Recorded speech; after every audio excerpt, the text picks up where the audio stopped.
This investigative story begins in Berlin and will take us around the world. It starts with two journalists who can barely believe what they've gotten their hands on. You felt like you were working for a spy agency. You had the most intimate insights into people's lives. The location data of unsuspecting cell phone users. We've all seen films about secret agents, where someone gets a GPS tracker shoved in their pocket. But the shocking reality is that we all have such a tracking device in our pockets, our smartphones. Whoever has this data can construct millions of movement behavior profiles from dissidents. I have no place to go. They can find me in any place. To top-ranking officials and agents. This is potentially a new form of asymmetric warfare. All the way to Ukrainian soldiers at the front.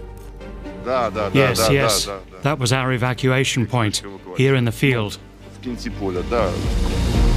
This is about everyone who uses a smartphone. It's about the exact movement profiles created by the data harvested from our devices via popular apps people use to check the weather, shop, or play games.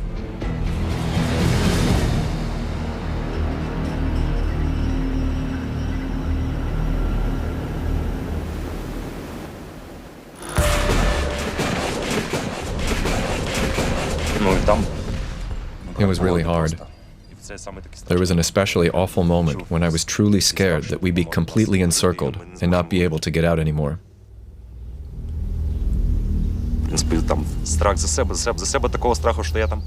It wasn't that I was afraid of dying.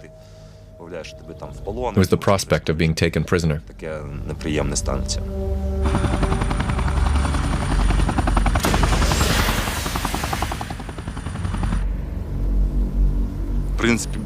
Without fear, you stood no chance there. If you started to grow accustomed to what happened there, that's when things got really dangerous. While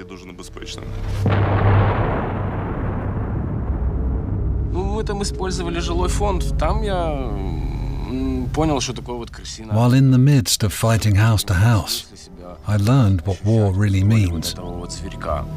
You feel like a hunted animal.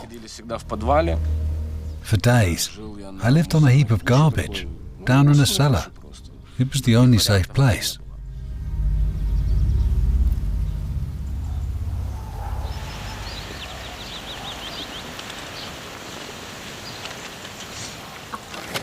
Dmytro and his comrades have experienced the horrors of war in Kherson, in Soledar, in foxholes in eastern Ukraine.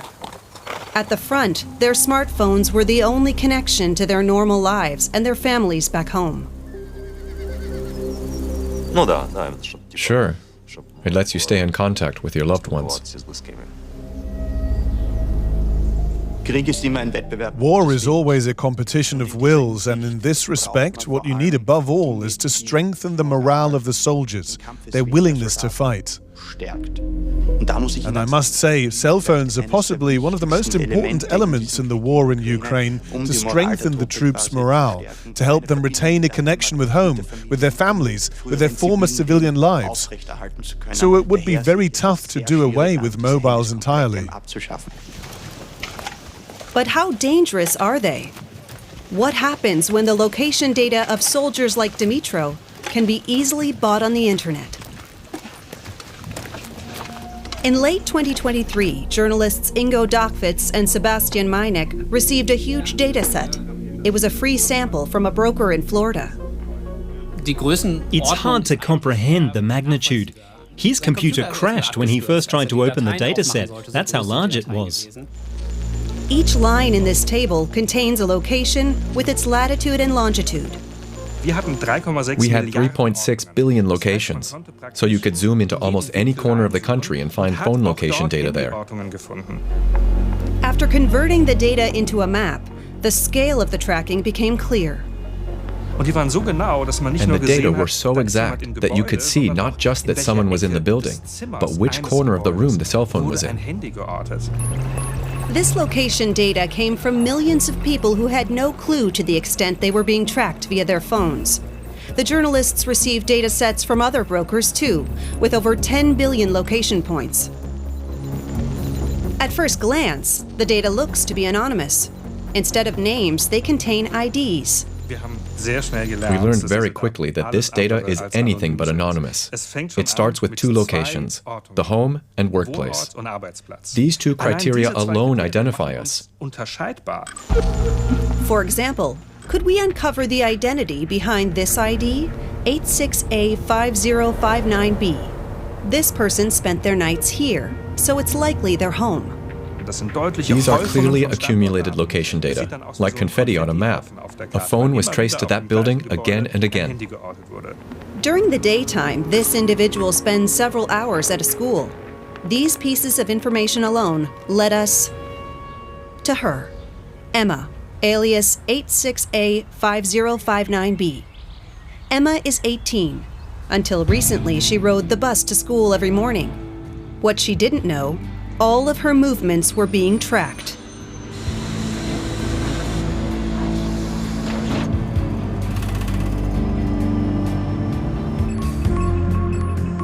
Das here is the direct route to school that my bus used to travel. Ja, It's unreal that you can retrace it so precisely.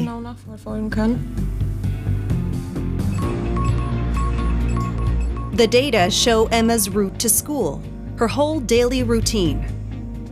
When she was at the supermarket.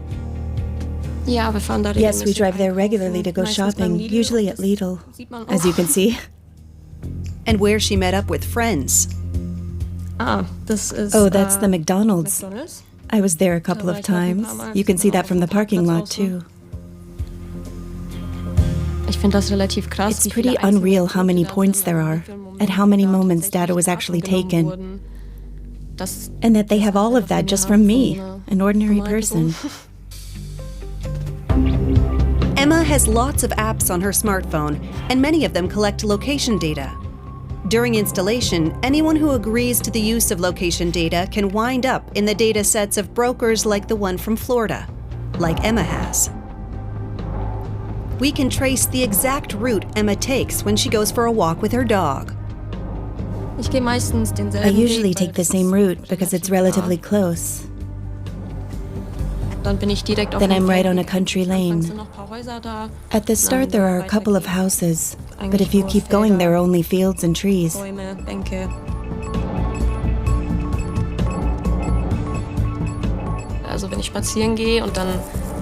when I go for a walk, especially in the evenings, if some man had this data and decided to stalk me, that would be scary.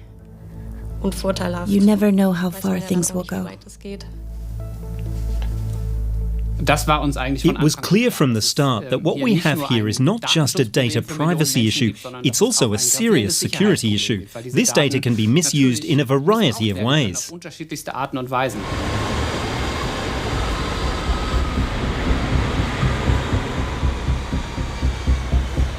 What does that mean for people who believe their lives are threatened? Everywhere Basma Mustafa goes, she never feels safe, even though she lives in exile in Berlin. Still in Berlin, after I'm escaping from Egypt, I left my life behind me in Egypt. Basma Mustafa is an Egyptian journalist who was arrested numerous times in her homeland. She says she was also tortured there. But even in Berlin, she says she is followed, harassed, and threatened by Egyptian agents. He come to me alone directly, without covering, and to let me know that the high man in the Egyptian embassy know about you, everything. She photographs the men who follow her, like this man here. She recalls one especially brazen incident, which happened here at the Brandenburg Gate. I stopped and took a look beside, so I find the man. I felt like I saw him before, and I start to walk like this in a circle, and then I look to him. I find him walking in a circle like me, But it doesn't stop with simply watching or tailing her. Basma Mustafa tells how she was beaten at a demonstration against the state visit of Egyptian President Abdel Fattah al-Sisi. She reported the incident to the police. Berlin's Office of Criminal Investigation later recommended she change her place of residence. Maybe they will beat me on the street again or kidnap me from here. It's intense, but you know, I used to. So I used to this life.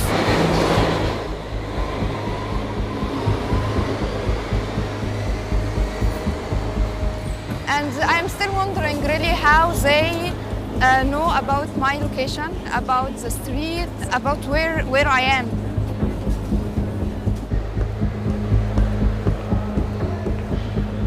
In Egypt, Basma Mustafa was a reporter who went up against powerful people. She experienced the end of the Mubarak dictatorship, the Muslim Brotherhood's brief rule, and the subsequent takeover by the al-Sisi regime. Mustafa reported critically on the murder of an Italian student in Cairo, on police violence, and Egyptian politics, until she was arrested in October 2020. In this time I was pregnant. They took me to a women's prison to think about, I will stay here for at least 2 years and I will deliver my baby in the jail. There is a knife on your neck.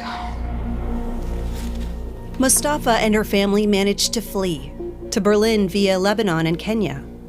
In the German capital, she's trying to build a new life for herself. Yet time and again, she wonders, how do Egyptian agents know exactly where to find her? Could her own phone be betraying her? Patterns of movement found in one data set clearly belong to a person living in her building. She's seeing them here for the first time. The cell phone location data leads from her home to other addresses. I think I was in this address. This is also the playground we play. I take my kids there. To a hospital. I went to this hospital a lot of times. And her kita, a daycare. We applied for this kita and we got accepted in the kita. I think all of this address related to me. How does it feel like? Like hacked. Basma Mustafa uses many apps that collect location data to check the weather, shop, or read the news. Could Egypt's intelligence agency be buying such data sets to tail dissidents like her? The Egyptian embassy in Berlin wouldn't answer this question, but intelligence experts believe it's entirely plausible. Quote-unquote second-rate intelligence agencies, ones that normally can't compete with the big players from the US, Russia, Britain, France or China, increasingly have access to data they likely wouldn't have had just a few years ago. But why is data like this collected at all? Who wants to track the locations of millions of people? Welcome back from the coffee break. As you can see, chairs have been set up for the panel discussion. It's going to be exciting.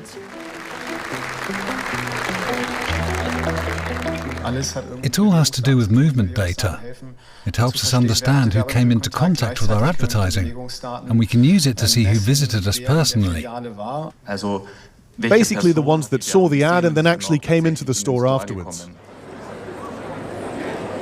The ad executives at the DDRICON trade fair see great potential in this location data, as it can tell advertisers who was in which store, when. And then they can target those people accordingly. It's all about creativity. Combine that smartly with data, and you've got the absolute winning formula. Location data are extremely important, especially for small and medium-sized advertisers.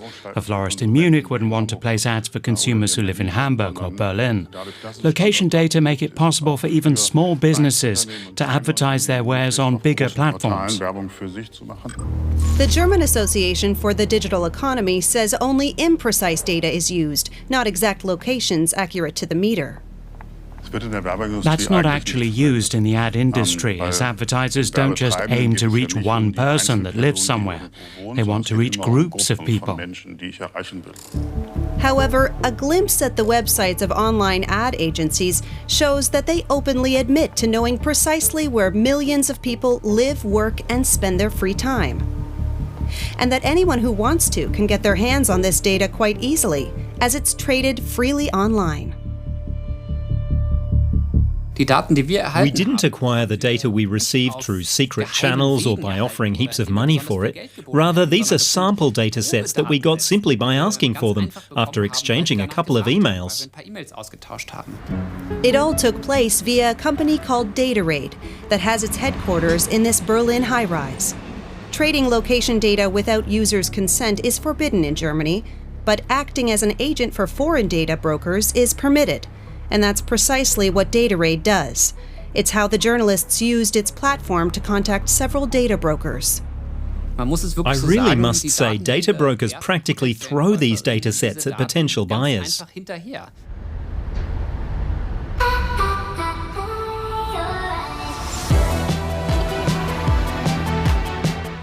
And there are plenty of potential takers. The advertising industry wants to reach the right customers at the right time. To do that, they require huge amounts of data. GPS location data, for instance, that's collected by smartphone apps.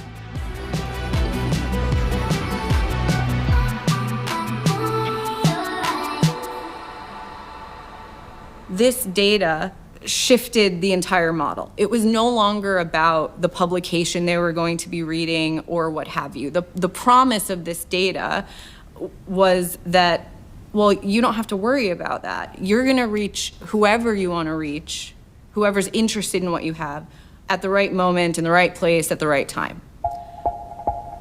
Ariel Garcia was part of the system which allowed data like this to get into the hands of any intelligence agency, any business, or even any criminal. She worked in the ad industry in New York for over a decade. Today, she's an activist endeavoring to expose the industry's misdeeds. So the thing that I find interesting about the industry is how nose-blind it is to the sensitivity of this data. It's very easy to have tunnel vision. Hey, we just want to reach people that might want our product. But are you realizing that the byproduct of that is that there is now this mass trade in very sensitive consumer information that can end up in the hands of governments or people that want to do bad things, right? And simply, most people in the industry don't think about that. So is the misuse of this data by intelligence agencies or criminals a sort of collateral damage? Not anything the advertising industry expressly wants, but something they're willing to accept all the same? At any rate, there's growing evidence that the exposure of people's data has had harmful, even fatal, consequences. Take the case of a high-ranking Catholic priest in the United States. Monsignor Jeffrey Burrell was outed as a homosexual against his will after a reporter from Catholic online news magazine The Pillar acquired his cell phone's location data. Included was data from Grindr, a dating app typically used by gay men. Burrell was forced to resign. And in an even more dramatic case, the Sinaloa cartel, a powerful and violent drug trafficking syndicate feared throughout Mexico, analyzed the cell phone location data of an FBI agent to discover his local contacts. The cartel then intimidated and in some cases killed those individuals. It's possible that the cartel used a dataset similar to the one from the data broker in Florida. It contained data from millions of users, mainly from Germany, data that can be used to create a profile of a person's movements. including one individual that triggered shockwaves that reverberated all the way to Washington, D.C. What we're seeing here is quite politically sensitive. A person who appears to work at a location for the German intelligence service in Bad Aibling. At any rate, they go there every morning. And we ascertained that they don't work at just any old place at this station in Bad Aibling, but in a building with a corrugated metal roof, called the Tin Can.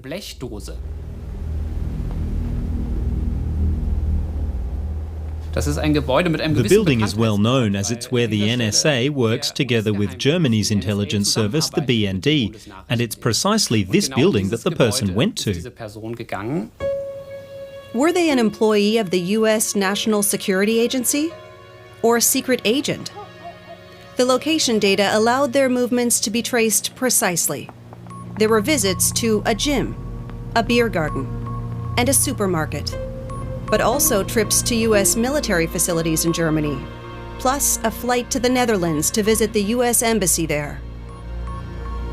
These are all indications that we're clearly on the trail of a high-ranking functionary who most certainly doesn't want to be tracked so precisely. Well, I think there are enormous national security implications here. You know, people get into the habit, they carry their cell phone with them everywhere, and it reveals every step they take. For decades, John Bolton navigated the halls of power in Washington. He was an important advisor to President George W. Bush. To appoint John Bolton to serve as America's ambassador to the United Nations. And congratulations. Today, the former U.S. ambassador to the UN is one of President Trump's harshest critics, after having served as national security advisor during Trump's first term. I want to thank Ambassador John Bolton. You are going to do a fantastic job, and I appreciate your journey. Thank you. It's an honor to be here. Thank you. The National Security Advisor's influential role in the U.S. government grants them access to state secrets and intelligence. For Bolton, it's not just the tracking of a supposed NSA agent that poses a security risk. Our data set also includes detailed info on thousands of German and U.S. military personnel in Germany, their places of residence, and daily routines. Often if criminal groups or intelligence services or terrorist organizations want to assassinate somebody, kidnap them, they build what they call a pattern of life. They look to see what the potential target's habits are. Do they leave their house for work at the same time every day? Do they drive on the same route? Do they take the same escalator? And that helps them, give them information to allow to plan a kidnapping or an assassination, and also how to get away quickly. So this sort of information really can be quite threatening. From the American national security perspective, we don't want foreign countries spying on our men and women in military, spying on our national security assets. That's very troubling, and I think it does pose significant national security threats. The revelations from German public broadcaster Bayerischer Rundfunk and digital rights blog Netzpolitik were a hot topic in Washington in 2024. Privacy advocates hoped the U.S. government would take action. But then this happened. Ladies and gentlemen, please welcome President-elect Donald J. Trump. Thank you very much. Wow. Look what happened. Is this crazy? This will truly be the golden age of America. That's what we have to have.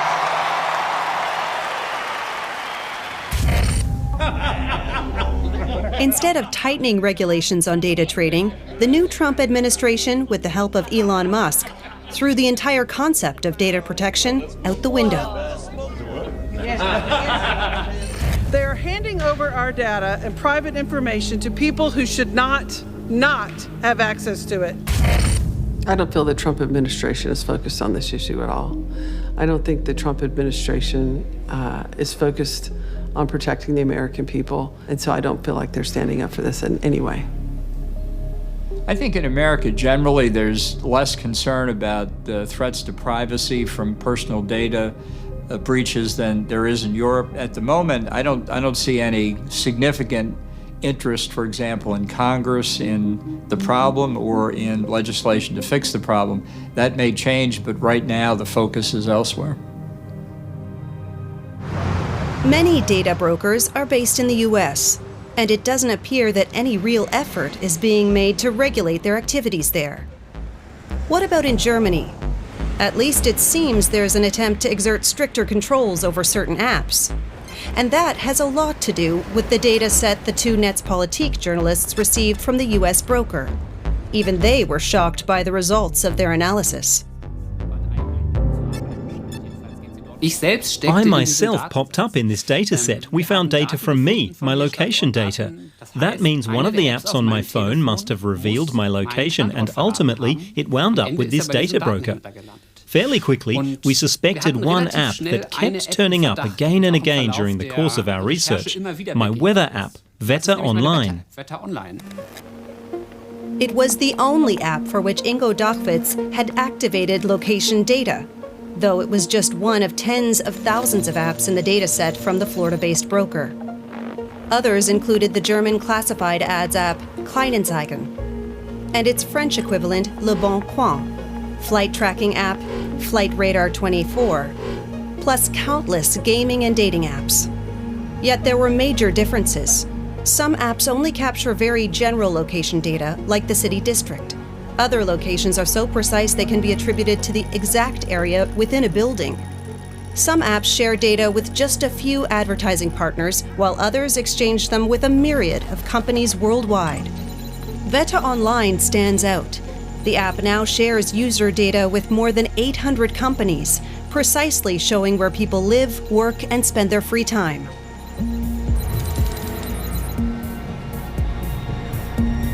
The oversight of Wetter Online lies with North Rhine-Westphalia's State Commissioner for Data Protection and Freedom of Information, Bettina Geig.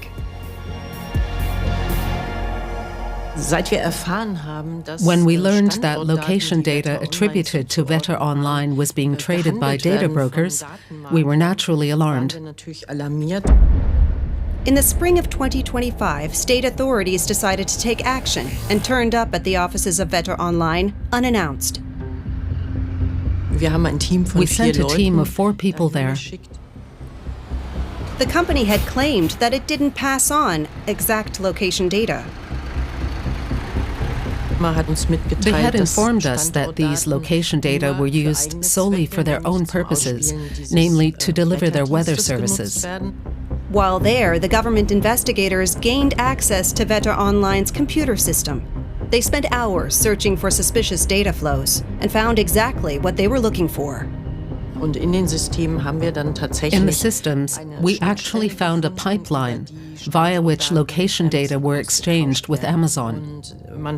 And we were also told that there's another link to Google services.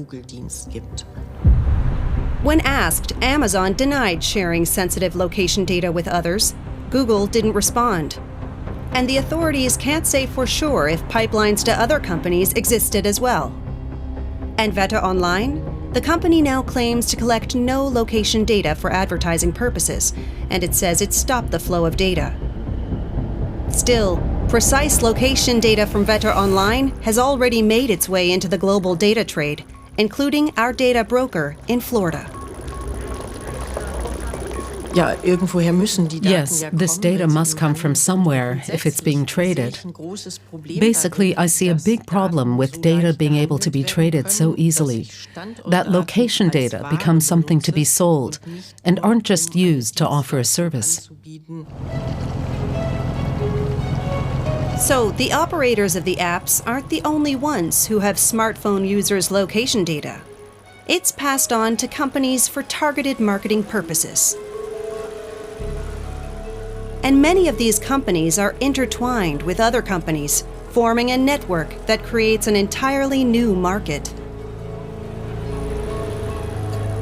Brokers who have nothing to do with the apps or the ad business collect huge amounts of highly sensitive location data and then sell it to anyone who's willing to buy it.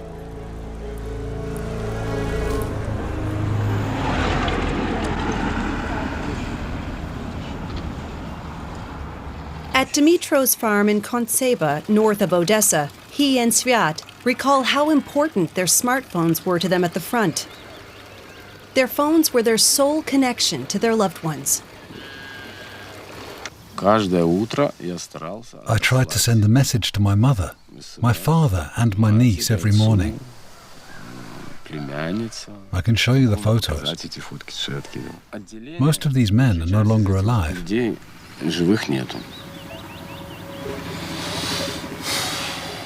Sviat, Dimitro, and their comrades captured their experiences at the front with their phones and shared them with family and friends back home.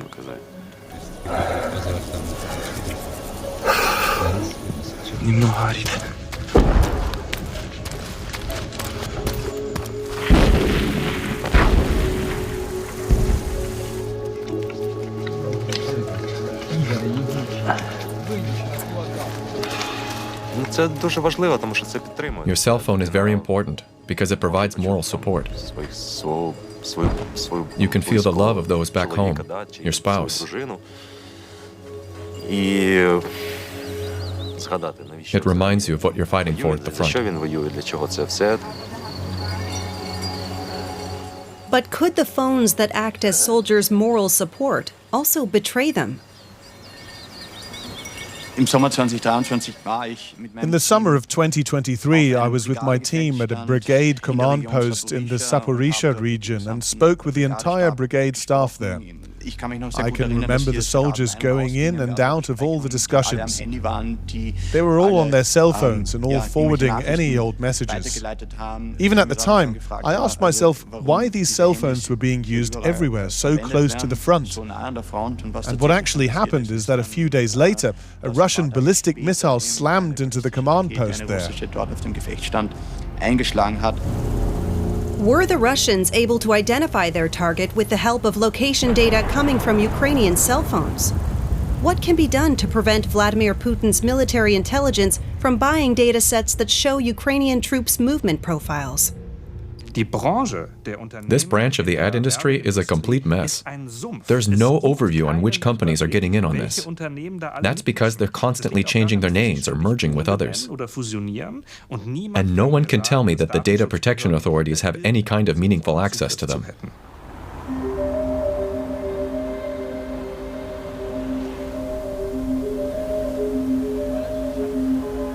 It's a total loss of control. A loss of control on the part of the users who aren't aware that their personal data is being shared.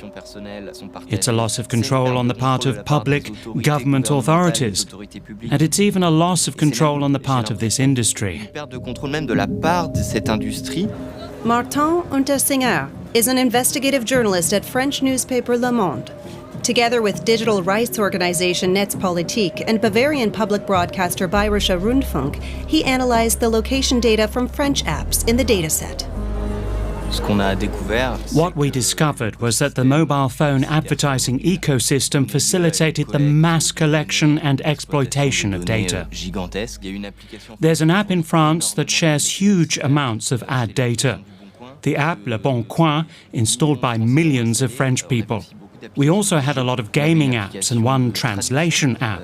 We had all different kinds of applications. Along with all these companies, Untersinger stumbled upon an unexpected app provider. When we started our investigation into this data set, the first thing we asked ourselves was, does our application, our employer's app, figure in this data? And yes, it did, specifically the Android version of the app. The dataset contained around 4,500 advertising IDs. Le Monde doesn't collect precise location data from its users, so it's different than the case of Vetter Online, and the data is less sensitive.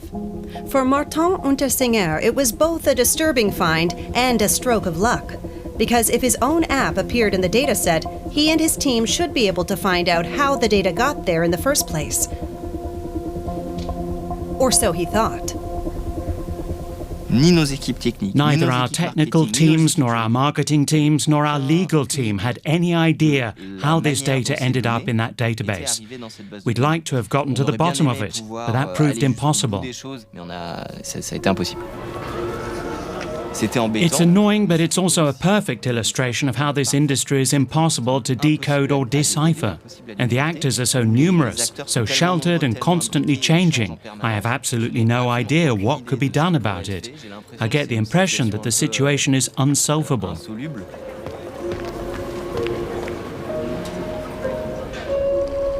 And just how dramatic the consequences of that can be for ordinary people is something U.S. journalist Byron Tao has researched.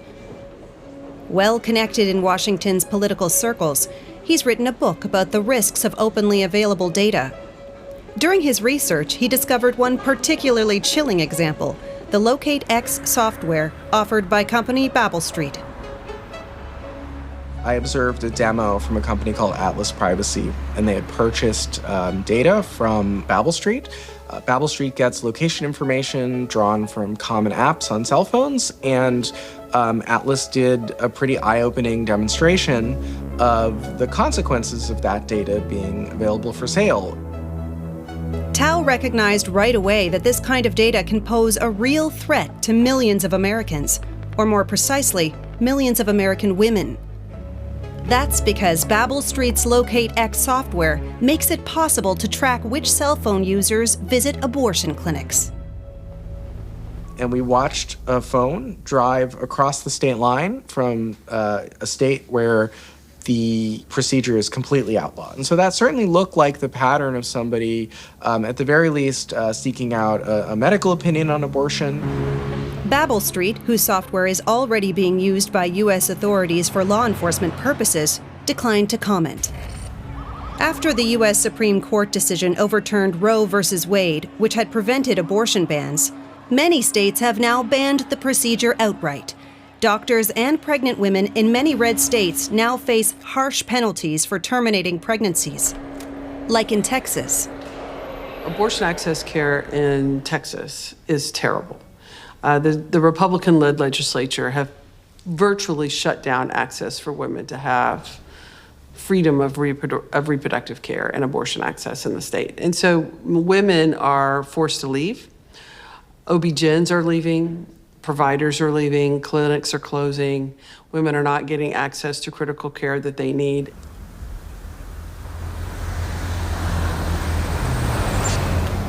Who's this?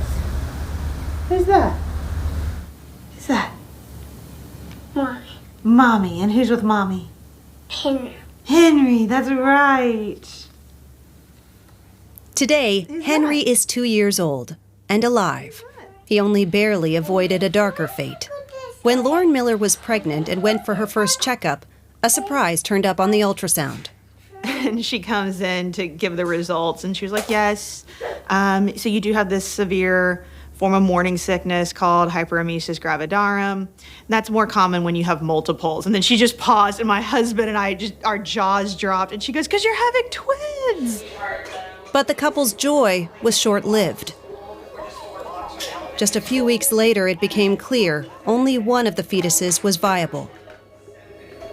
The results showed trisomy 18, which we knew was not good. There was fluid where half of his brain should have been, was just fluid, and the doctor was so frustrated.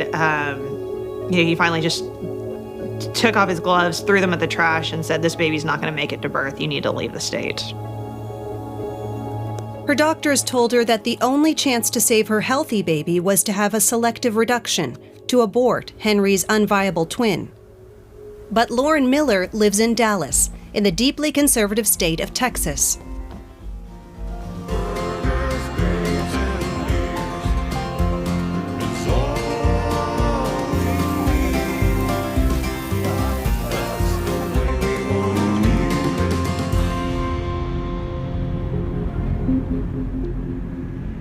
So she stood no chance of having such a procedure done in her home state. Abortions are illegal here, even in situations like hers. So she decided to travel to Colorado for the abortion. Lauren Miller and her husband told no one of their plans. I remember walking through the airport, going through security, and I just kept my head down the whole time. I wore this very oversized black sweater because it was a second pregnancy, it was a twin pregnancy, so I was already showing. I was already visibly pregnant, and I was trying to hide the bump, kind of suck in my stomach because I was worried that I was going to get pulled out of security. Is just this very bizarre situation. We're not trying to go kill somebody or hide a body. We're trying to go save my life and that of our viable twin. Yeah, we were truly debating, like, do we leave our cell phones at home?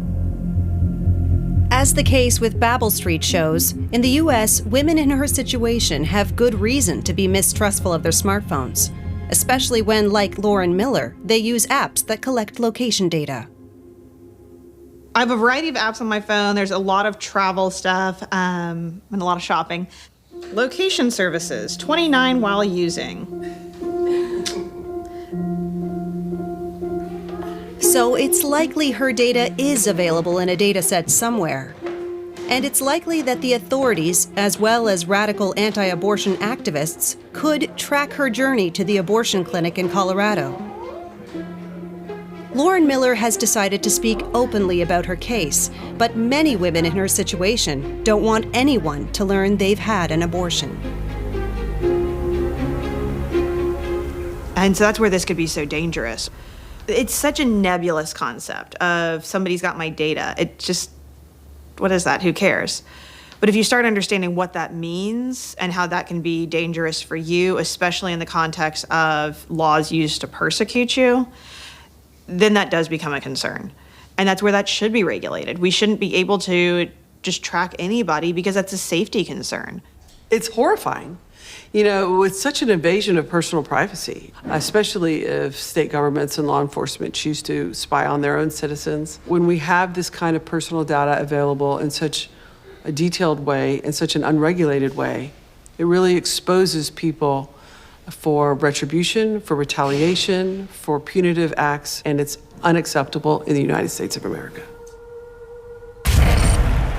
Could it be that U.S. authorities are using this data for other purposes entirely? According to testimony from the FBI director in 2026, the FBI is purchasing data from private brokers. Location data could also be used to track immigration, illegal or not, in order to conduct mass arrests as well as deportations. If U.S. authorities refuse to take action against the data brokers, could Europe at least put an end to their business model being employed? The EU Commission could be the decisive regulatory body. It's also in their own interest, as the Commission's own staff are affected. In the data, we see a lot of people who work at EU institutions, who then, for instance, drive to the suburbs of Brussels, or who work at the European Parliament, even on safety and security issues, people who work for the European Commission. Like one person who looks to have an office in the Berlaymont building, the EU Commission's headquarters in Brussels. The data shows exactly where this EU staffer spends most of their time during the day. In the evening, they take the same route, past restaurants and office towers, to a house in a wealthy suburb of Brussels. The name by the doorbell is of a high-ranking official who works for European Commission President Ursula von der Leyen and is present at important meetings. Even at secret ones, this person could be a potential target. A target for espionage? In response to our questions, the European Commission wrote that they are concerned about the trade in location data of both EU citizens and Commission employees. They noted that all companies who are active in the EU must abide by the applicable laws, like the General Data Protection Regulation. This regulation very clearly states that in Europe, precise location data can only be collected for a specific purpose. That means the trade in location data is actually prohibited. So how can it be that this is still taking place? Market insider Ariel Garcia knows the tricks the industry employs. The industry has a magical way of doing whatever mental gymnastics are required to not have to change anything about their fundamental practices. So there is no worry, right? Everyone just started slapping words like privacy safe or privacy compliant or consented or opted in onto everything.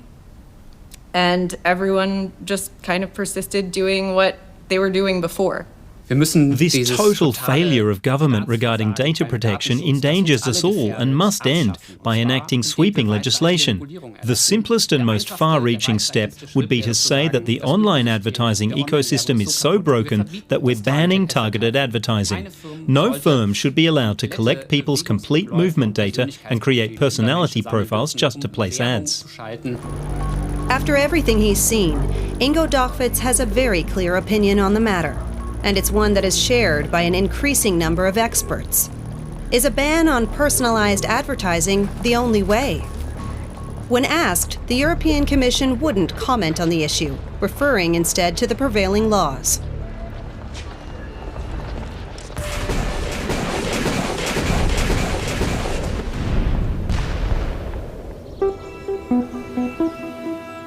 The trade in this kind of sensitive data endangers the privacy of people worldwide. But can it endanger their very lives, too? It's clear. The Russian army will do anything it can to get us. The dataset includes several locations in Ukraine, which lie very close to the front. For example, this one, near a fiercely contested sector of the front. Or here, in an industrial area just outside Soledar. The same building can be seen here in pictures of the fighting, right at the time Dmytro and his unit were there. What's even worse, this data doesn't just reveal the user's location, but also that they were connected via Starlink, the satellite internet network used primarily by Ukrainian troops. Starlink was used at this point too? Do these points really correspond to Ukrainian positions? Do the soldiers recognize their former deployment sites at the front?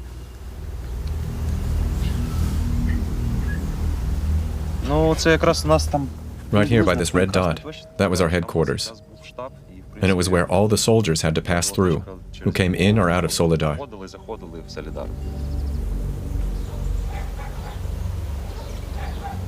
Yes, that's the place. We were picked up there quite a few times. It was our evacuation point, here by the field. I can use that to orientate myself. Of course it's bad. I wish something like this weren't possible. But all we can do is hope that we're more in control of this technology than the Russians. It's dangerous. Absolutely. If I were a Russian commander and suspected that a command post was located there, I'd try to knock it off as quickly as I could. Command posts are essentially the brains of the unit and coordinate attacks.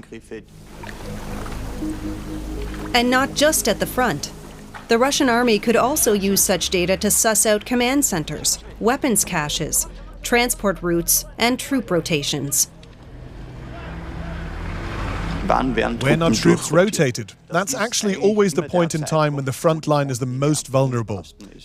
It'd be an additional data point to find out when the next rotation is to take place, and then to launch an attack while it's happening. Location data has become a part of modern warfare. Smartphones are soldiers' connection to their loved ones, yet also endanger their lives and those of their comrades.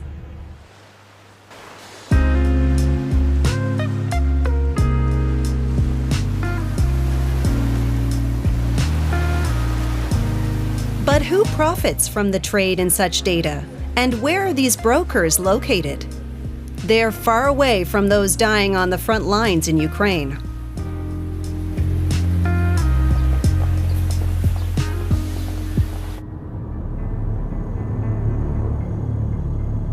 A team from Bayerischer Rundfunk traveled to a luxurious locale on the west coast of Florida. The man who supplied the dataset that launched this investigation lives here, in this house. What does he have to say about the dangers resulting from the sale of such data? He even opens the door himself. Would he agree to an interview? Hello. We wrote you about an interview on the subject of data trading. Get off my property, now.